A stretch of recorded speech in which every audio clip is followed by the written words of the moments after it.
So for your second homework, you'll be required to apply what you have learned about operant conditioning into your everyday life. So if you look at the top right here, it says for this exercise, you will need to think of one desirable behavior you like to increase and one maladaptive. This is a behavior that you want to decrease, something that you don't like but you engage in, using the principle of operant conditioning. So I'm going to use myself as an example to give you an idea. After I've gone through, I want you to think about a behavior you want to increase or decrease for yourself.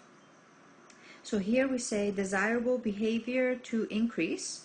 Let's say I want to exercise more often, right? So I'm going to put exercise more. Very bad handwriting, sorry about that. So using positive reinforcement to increase this behavior. So I'm going to say every time I exercise, and I'm going to think of a positive reinforcement. Remember, positive means adding reinforcement is something that we like. So every time I exercise, I'm going to say, let's say I treat myself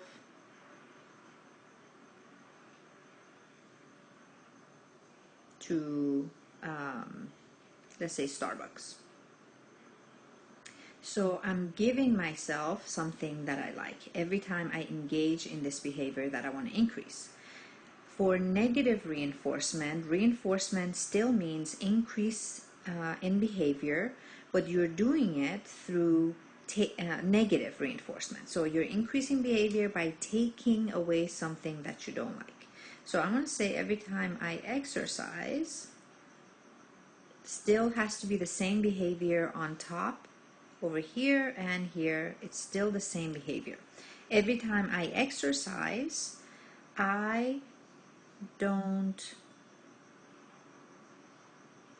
have to wash dishes, right? So when I engage in a behavior that I want to increase, which in this case is exercise, I'm taking away something that I don't like to do. So I'm taking away washing dishes, and that hopefully will motivate me to exercise more. So that's a behavior you want to increase using reinforcements. Now think about a behavior that you would like to decrease. So let's say in this case, I would like to decrease, let's say, smoking, right? So I want to decrease or stop smoking. So every time I smoke, and remember the behaviors are the same for positive punishment and negative punishment, right? So they'd be the same. A lot of students make the mistake of putting every time I don't smoke or every time I don't smoke. The behavior has to be the same. So every time I smoke, positive punishment. Punishment decreases the probability of a behavior, and remember, positive is adding. So every time I smoke, I smack myself on the head. Right? I'm adding an unpleasant stimuli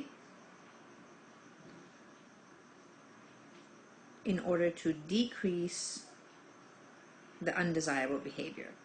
In negative punishment, decrease behavior, negative means taken away. I'm going to take away something that I like in order to decrease the probability that the behavior will exist. So in this case, I say every time I smoke, I can't watch